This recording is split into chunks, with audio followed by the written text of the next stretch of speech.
അങ്ങനെയൊന്നും ഒരിക്കലും ചിന്തിക്കാൻ പറ്റില്ല. നമ്മൾ ചിന്തിക്കേണ്ടതെന്ന് പറഞ്ഞാൽ ഇറങ്ങുന്ന പടമെല്ലാം വിജയിക്കണമെന്ന് നമ്മൾ ചിന്തിക്കും. മാർക്കോ കീർക്കോ ഒന്നല്ലല്ലോ നമ്മുടെ വിഷയം. മാർക്കോ അതിൻ്റെ രീതിയിൽ അത് വിജയിച്ചു, അതിൻ്റെ ഇപ്പുറത്ത് വേറെ പടം വിജയിച്ചു പോണേ, മറ്റേ ഈ പടവും വിജയിക്കണേ, ഞങ്ങളുടെ പടവും വിജയിക്കണേ, എല്ലാ പടവും വിജയിക്കണം. ഇൻട്രസ്റ്റിലൊന്നുമില്ല. നിങ്ങളെ ഈ തോക്ക് പിടിച്ചോണ്ട് നിൽക്കാൻ പറ്റും. ഇത് നശിച്ചു പോയി കഴിഞ്ഞാൽ നിങ്ങൾക്ക് ഇങ്ങനെ ഇതെല്ലാം പിടിച്ചോണ്ട് നിൽക്കാൻ പറ്റുമല്ലോ. അപ്പോൾ വിജയിക്കണം അതിനകത്ത് അതിറങ്ങിയെന്ന് പറഞ്ഞ് നമ്മളിപ്പം അതറിയെന്ന് പറഞ്ഞ് വരുമ്പോൾ ആ പടം ഇറങ്ങി, അപ്പോൾ അത് മേടിച്ച് അത് നമ്മുടെ വിജയിക്കുകയാണ്. അപ്പോൾ നമുക്ക് 2 മാസം മാറ്റാം. ആ 2 മാസം കഴിഞ്ഞ് മാറ്റുമ്പോൾ വേറെ ഇതിലും വലിയൊരു പടം വന്നാലും അപ്പോൾ ഈ പുള്ളി മാറ്റിക്കൊണ്ടിരുന്ന മാറ്റം ഉണ്ടാക്കാൻ വേണ്ടിയിട്ടാണ് നമ്മൾ പുള്ളി ചേച്ചിക്കുന്ന സമയത്ത് അതിറങ്ങും. നമ്മൾ ജനങ്ങളോട് അപേക്ഷിക്കുന്നുണ്ട്, നിങ്ങളോട് അപേക്ഷിക്കേണ്ട, ദൈവത്തോട് പ്രാർത്ഥിക്കുന്നു വിജയിക്കാൻ വേണ്ടി. അതേ ഉള്ളൂ. അങ്ങനെയല്ലേ എല്ലാം ചെയ്യുന്നത്. അപ്പോൾ വേറെ പടം ഇറങ്ങിയെന്ന് പറഞ്ഞ് ഭീഷണിയും വെച്ചാൽ നമുക്ക് ഇതെല്ലാം ഉണ്ടായ സിനിമ അല്ല. അങ്ങനെയൊക്കെ ചുമ്മാ പറയുന്നത് പടം നല്ലതായിട്ട് കാണുന്നേ. പടം നല്ലതായിരിക്കണം. ഈ ഇറങ്ങുന്ന ഒരാൾ കണ്ടിട്ട് അങ്ങനെയല്ലേ. അല്ലാതെ നമ്മൾ ഒരു കണ്ണടച്ച് പിടിച്ചേച്ച് ആ പടം കൊള്ളാവോ, ആ പടം നന്നായിരിക്കും എന്ന് പറഞ്ഞ ഒരാൾ നമ്മൾ ഔട്ടടിച്ച് കൊടുത്തേച്ച് മറ്റുള്ളവർ പബ്ലിസിറ്റി വരും. ആരെങ്കിലും കണ്ടു കേട്ട് മോനോട് ഒന്ന് പറയുന്നു ആ പടം കൊള്ളാൻ കിട്ടും. അപ്പോൾ മോനൊന്ന് കാണാൻ തയ്യാറാകും, മോൻ 2 പേരോട് പറയുന്നു. അങ്ങനെയല്ലേ പബ്ലിസിറ്റി പോകും.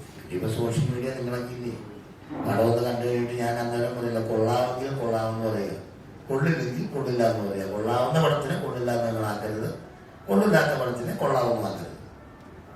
അവിടെ കാണിക്കുന്ന മാധ്യമ പ്രവർത്തനം അങ്ങനെ ആയിരിക്കും, കറക്റ്റായിരിക്കണം. ഇല്ല അതിനൊക്കെ വിമർശനം എന്തോരം ഉണ്ടായിരുന്നു. പലരും കയറി അതിനെ കൊള്ളില്ലാത്തെന്നൊക്കെ പറഞ്ഞിട്ട് നല്ലതെന്ന് തന്നെ പറയും. നല്ലതാണ് ചെയ്തു വെച്ചേക്കും, നമുക്കൊരു ബോധ്യമുണ്ട്, അത് സമർപ്പിക്കുക. അപ്പോൾ നിങ്ങളെ പോലുള്ള വിമർശനം വരുവാണെങ്കിൽ വിമർശിച്ചുകൂടെ ചെയ്തേക്കണം. അതേ ഉള്ളൂ. ഞാൻ പറഞ്ഞത് എന്താന്ന് പറഞ്ഞാൽ അത് ഈ തല്ലിപ്പൊളി മതവികാരം മമ്മൂക്കന്റെ പടം വരുമ്പോ ഉണ്ണിമുഖത്തിനെ പറ്റി പറഞ്ഞൊരു സാധനം ഇപ്പോ ഈ സിനിമ വന്നപ്പോ നല്ല പടം മാർക്കോ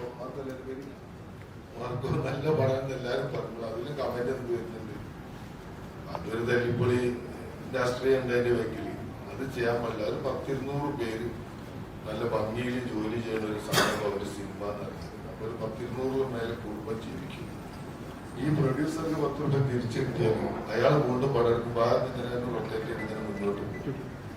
ഈ കണ്ട തല്ലിപ്പൊളി കൂറകൾ കിട്ടുന്ന മെസ്സേജുകളൊക്കെ ഉണ്ടല്ലേ, ഈ കമന്റുകളൊക്കെ, അതൊക്കെ ഒരു വ്യവസായ നശിക്കണം. ഉണ്ണിമുകുന്ദനും കുറച്ച് ശ്രദ്ധിക്കണം. ഉണ്ണിമുകുന്ദന് രാഷ്ട്രീയം ഒരു കലാകാരന് രാഷ്ട്രീയം പാടില്ല. രാഷ്ട്രീയം പറ്റും, ഒരു ഹാർഡ്കോർ രാഷ്ട്രീയം ഇങ്ങനെ വിളിച്ചു പറഞ്ഞൊന്നും പാടില്ല. നമ്മളെല്ലാവരും കൂടെ ഒരുമിച്ച് ജീവിക്കേണ്ടത്. എനിക്കെന്തായാലും ഇവിടെ മരിച്ച് വിളിച്ചിട്ടുണ്ട്, ആർക്കും വിശ്വസിച്ചിട്ട് കാര്യമുള്ളൂ. ഉണ്ണിമുകുന്ദന് ചില സ്റ്റേറ്റ്മെന്റ് ഒക്കെ കൊടുക്കുമ്പോഴാണ് തിരിച്ചിങ്ങനെ വരുന്നത്. ആ സിനിമയെ ഒരു സിനിമന് നശിപ്പിക്കാൻ പാടില്ല. മുകുന്ദന്റെ ക്യാരക്ടറിലല്ല സിനിമ. ഇഷ്ടംപോലെ കാണാൻ പോവാ, അല്ലെങ്കിൽ കാണണ്ട, നല്ലതാണെങ്കിൽ കാണാം, കഴിയണത് നല്ല രീതിയിൽ ജീവിക്കാൻ നോക്കാം. ഈ സിനിമനെ പറ്റി പറയുന്നത് തന്നെ, ഈ സിനിമ നാട് നെട്ടിച്ച ഒരു വാർത്ത ഈ സിനിമയുടെ ഒരു ഭാഗമായിട്ടില്ല, കഴിഞ്ഞുപോയി. ഇനി നാളെ നടക്കുന്ന ഇപ്പോഴത്തെ സാഹചര്യം കണ്ടാലും അന്ന് സംഭവിച്ചതിന് ശേഷം നടക്കുന്ന സാഹചര്യം കണ്ടാലും ഇനിയും അത് സംഭവിക്കും. ഒരുപാട് തവണ സംഭവിക്കും കേരളത്തിൽ. അങ്ങനെ ഒരു സന്ദേശം സിനിമയിൽ വലിയൊരു സന്ദേശം സിനിമ കഴിഞ്ഞു പോയത് ഇനി വരുന്ന ഏകദേശം ഒരു ഉറപ്പുള്ള സാധനം. കാരണം ആ കേസിലൊക്കെ പെട്ടിപ്പോൾ തടിച്ചു വീർന്ന് ജയിലിൽ കിടക്കുക, അപ്പൊ ഇനിയും തടിക്കുക, ആളുകൾക്ക് ചെയ്യുകയും ചെയ്യുക. അങ്ങനെ സാഹചര്യം കേരളത്തിൽ ഉണ്ടെന്നില്ല. അങ്ങനെ സന്ദേശം സിനിമയിൽ സിനിമയുടെ കാര്യം പറഞ്ഞില്ല. അദ്ദേഹം ഒരു സിനിമ ചെയ്തു, അത് ചെയ്തതിനകത്ത് എന്താ എന്നുള്ള കാര്യം അവർ കാണുന്നവർ കണ്ടിട്ടുണ്ട്.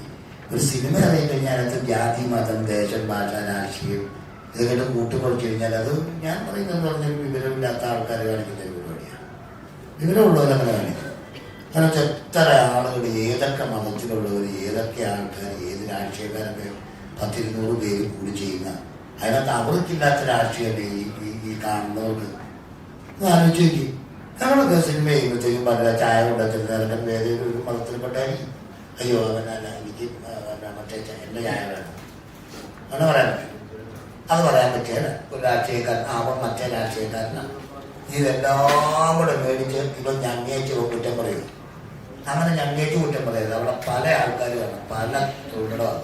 അവിടെ നിന്ന് ഔട്ട് ഇറങ്ങുമ്പോഴത്തേക്കും പടം അറിയാൻ കഴിയുമ്പോഴത്തേക്ക് ഈ ചീഞ്ഞ വർത്താനം പറയുന്നത് ദൂരമില്ലാത്ത ഉണ്ണി മൂന്നിൻ്റെ പടത്തിനകത്ത് അത് കൊണ്ടുവരില്ലെങ്കിൽ അത് പരസ്യമായിട്ട് നിങ്ങൾ സപ്പോർട്ട് ചെയ്യലാണ്. നിങ്ങളതൊന്നും വലിച്ചു കിട്ടരുത്. അതൊക്കെ അതിനകത്ത് നിങ്ങൾ സത്യത കൂടെ ആയിരിക്കും. ഇവിടെ പടം അറിയിച്ചിട്ട് അയാളുടെ രാഷ്ട്രീയത്തെ വെച്ചിട്ട് വന്നു കേട്ട് പഠിച്ചു. അതൊന്നും